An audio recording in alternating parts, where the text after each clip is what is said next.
tema de hoje é memória, um tema que eu adoro falar, adoro trabalhar, adoro desenvolver com os adultos e idosos. Vamos então ver as perguntas que recebemos. Quais são as causas mais comuns das falhas de memória? Antes de falar das causas de falhas de memória, eu queria falar um pouquinho sobre o que é a memória. A memória é a capacidade que nós temos de armazenar uma informação para resgatar essa informação depois quando nós precisarmos. E o primeiro passo para se ter uma boa memória é a atenção. Se nós não tivermos a atenção, a informação não vai entrar. Então é atenção, codificação, ou seja, o significado, onde você vai armazenar essa informação, o significado que você dá para esta informação. Codificação, armazenagem e resgate, tá? Então, se você não tem atenção, você não vai armazenar nada, o problema não vai estar na memória, e sim na atenção. Então, na maior parte dos casos que eu acompanho, dos grupos que eu trabalho, eu percebo que o maior problema está em atenção. Então, quando a pessoa trabalha a atenção, ela consegue melhorar, consequentemente, a questão de memória. Então, uma das primeiras uma das primeiras condições que levam, um dos primeiros fatores que levam às falhas de memória é a falta de atenção. O que mais eu posso te dizer? A questão de ter um ambiente desorganizado, um ambiente com muitas informações para você armazenar, para você usar, para você ter que administrar no seu dia a dia. Tá? Então isso também pode atrapalhar. Eu gosto muito de dar um exemplo assim, digamos que você tem uma estante cheia de livros. Se você tiver uma estante toda com os livros de qualquer jeito, quando você vai procurar um livro, é muito mais difícil de você encontrar este livro do que se essa estante estivesse um pouco mais organizada. É claro que você pode chegar naquela estante, nossa, encontrei o livro que eu queria, né? Mas é muito mais fácil se você organizar essa estante, por exemplo, por temas, por assuntos, por ordem alfabética, por tamanhos, por cores. Você vai ter aí uma forma de organização, você vai encontrar a informação, o livro mais rápido. Na nossa memória é a mesma coisa. Então, se você tem muitas informações para armazenar, isso pode dificultar. Se você tem um ambiente muito desorganizado, isso pode dificultar, pode levar às falhas de memória. Que mais? Os próprios acidentes e lesões cerebrais que podem afetar a parte no nosso cérebro que é referente à questão de memória. A questão de excesso de bebida alcoólica, ou tabagismo, esses dois hábitos em excesso, eles podem de fato levar a problemas de memória, até podem levar a comprometimento cognitivo mais grave de memória. A questão de alguns medicamentos, tem alguns medicamentos que eles podem causar problemas de memória, então eu sugiro que se você toma algum medicamento, dá uma olhadinha lá na bula para ver se não está escrito assim: este remédio pode causar lentificação da memória, tá? E as próprias, as doenças degenerativas, né? Alzheimer, outras demências, todos esses são fatores aí para causar falhas de memória. Próxima pergunta. Como identificar se as minhas falhas de memória já são um sinal de demência? Essa pergunta é muito interessante, eu sempre escuto, porque as pessoas ficam muito preocupadas.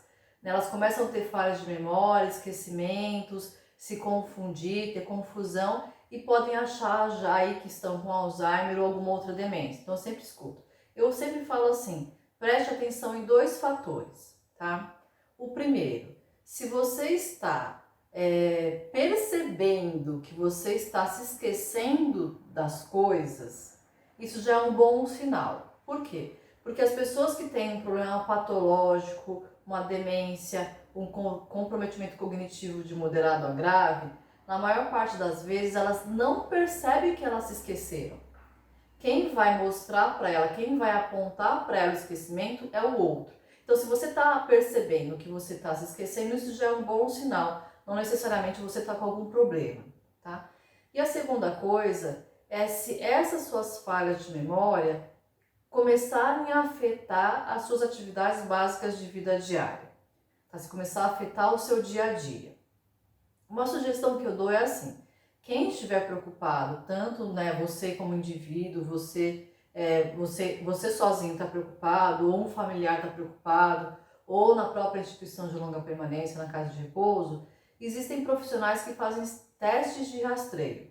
Ou seja, essa pessoa que está preocupada, ela vai passar por esses testes para avaliar se essas falhas são indicativos de algum processo patológico, de algo que precisa ser investigado, ou são falhas, digamos aí, que são esperadas para a idade e escolaridade dessa pessoa, tá? Então são testes de rastreios que podem ser feitos para dar uma acalmada aí em quem está preocupado. Então tem profissionais que fazem isso. Depois, se vocês precisarem de alguma ajuda, é só entrar em contato conosco que nós podemos também indicar como fazer esses testes de rastreio. Próxima pergunta. O que é possível fazer para evitar as falhas de memória? Então vamos lá. Vou dar aqui algumas dicas do que evitar. Vou começar com aquilo que é básico, que todo mundo sabe, que é fazer algum tipo de atividade física. Mas Wanda, por que atividade física? O que atividade física tem a ver com memória? Então vamos lá. Quem leva oxigênio para o nosso cérebro, quem leva o alimento para o nosso cérebro, que é oxigênio, é a circulação sanguínea, tá? Então, muitas vezes, alguns problemas de memória, eles podem ser porque está com falta de oxigenação no cérebro.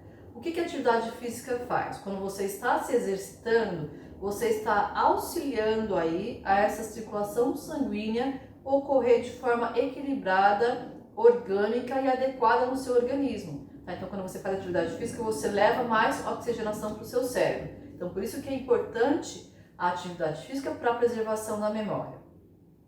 É importante também você ter um bom sono, tá? É importante exercitar a memória, sim, fazer atividades, sim, mas o descanso, ele é extremamente importante, tá? É imprescindível. Então, o equilíbrio entre o estímulo e o descanso. Então, um sono reparador, ele pode aí ajudar muito na questão de uma boa memória. É você procurar fazer atividades, se manter ativo, fazendo aquilo que você gosta. Então, você estar em atividade auxilia também na questão da memória. Fazer de fato atividades que estimulam a memória, o raciocínio, se exercitar a memória, né? Fazer exercícios e atividades para a memória. A questão de você, como eu falei no anterior, que na primeira pergunta, né, que a questão do ambiente desorganizado, ele ajuda aí nesse processo de perda de memória, de falha de memória. Então, né, é importante que você encontre aí uma forma organizada, uma forma adequada para você organizar as suas atividades, organizar o seu tempo, tá? Para que fique mais organizado e ajude nesse processo de melhoria da sua memória. E uma coisa que é bem interessante também é você tentar aumentar a sua rede de relações sociais. Por quê? Porque, por exemplo, se você sempre fala com as mesmas pessoas, conversa sobre os mesmos temas, com o tempo a sua mente, né, o seu cérebro, ele vai se acostumar com essas informações. Quando você se desafia a conversar com pessoas diferentes, com assuntos diferentes, você vai ter que prestar mais atenção nisso, você vai ter que se desafiar aí a entender, a conversar, a escutar. Então, se você está fazendo aí um movimento muito grande, promovendo novas sinapses, tá? Então, essas são algumas formas de você conseguir trabalhar no dia a dia para que você evite aí de ter problemas com a memória ao longo da vida. Próxima pergunta. Você pode citar alguns exemplos de atividades para exercitar a memória? Claro, posso sim. E adoro, né? Então vamos começar com aquilo que muitos idosos e idosas gostam de fazer, que são as palavras cruzadas, os caças-palavras. A leitura é uma boa prática, então você, por exemplo, você lê um texto, você lê um livro, você lê uma revista, você lê um artigo, uma leitura, e depois você pode tentar contar um pouco, resumidamente, o que você leu para alguém, ou você pode escrever sobre o que você leu, ou você pode gravar um áudio sobre o que você leu para você realmente trabalhar esse processo de memorização.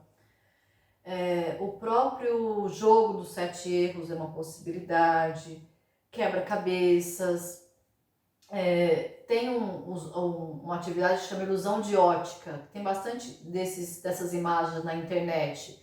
São imagens que você olha para essa imagem e ela é uma imagem grande, e dentro dela tem várias possibilidades. Você tem que se concentrar aí para prestar atenção e tentar identificar quais são as imagens que tem. Então chama ilusão de ótica. Tem um jogo muito bacana também que é o Letras e Saberes, que ele é uma espécie de stop adaptado. Tenho certeza que você já jogou stop, ou se joga ainda, né? O stop, ele é uma brincadeira que você faz, né, com papel e caneta, e esse jogo Letras e Saberes é um stop adaptado para trabalhar com a pessoa, com adultos e idosos. É bem interessante. Nós vamos deixar aqui também ele mostrando aqui para vocês verem um pouquinho como que é. E tem alguns desafios que eu acho muito legais também. Por exemplo, desafios de imagens. Por exemplo, tem uma imagem grande e dentro dela tem várias imagens pequenas e do lado você fala assim, olha, encontre essas imagens. Então você tem que encontrar essas pequenas imagens dentro de uma imagem cheia de coisas, né? Tem desafios de cálculos, né, que também é bem bacana. Vamos deixar também aqui para você ver um pouquinho como são esses desafios. O importante é você ter uma variedade de atividades, de desafios, de exercícios, tá? Não ficar somente em um deles, porque quanto mais você estimula as várias habilidades cognitivas, mais benefícios você traz para a sua memória. Bom, olhando aqui, foram essas perguntas que chegaram até nós. Caso você ainda tenha alguma dúvida, alguma pergunta sobre esse tema, você pode deixar nos comentários ou você pode entrar em contato conosco por meio dos nossos canais de atendimento. Esperamos, né, o seu contato caso você precise. E o tema da próxima série será como desenvolver atividades, ou será que é possível desenvolver atividades intergeracionais? Será que é possível desenvolver atividades entre idosos e outras gerações no dia a dia? Então vamos conversar sobre isso. Eu acho que é um tema bem propício por esse momento que estamos vivenciando, que as pessoas precisam ficar mais tempo dentro de casa, várias gerações dentro de casa. Então, será que você tem alguma dúvida sobre isso? Se sim, participe, envie para nós a sua dúvida, a sua pergunta, participe da nossa série, tá certo? Por hoje é isso, agradecemos e até o próximo. Skylife, cuidando de quem cuida.